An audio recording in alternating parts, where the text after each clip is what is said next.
साधू गंगेवरती आंघोळ करत होते आणि आंघोळ करत असताना एक विंचूचं पिलू त्यांना असं पाण्यामधून वाहत जाताना दिसतं. तेव्हा त्या साधू त्या पिल्लाला वाचवण्यासाठी आपल्या हातावरती घेतात.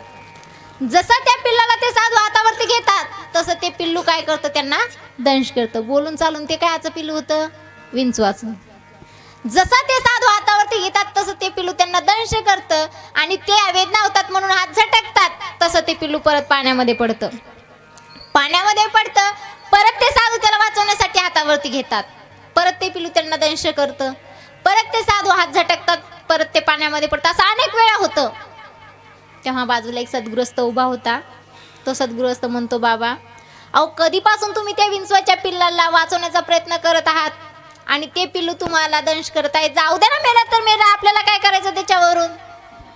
तेव्हा ते बाबा खूप छान उत्तर देतात. ते म्हणतात, अरे ते 60 ग्रॅमचा असून त्याचा वाचवण्याचा गुणधर्म सोडत नाही, त्याचा चावण्याचा गुणधर्म सोडत नाही, तर मी 60 किलोचा असून त्याचा वाचवण्याचा गुणधर्म का सोडू. विठ्ठल विठ्ठल.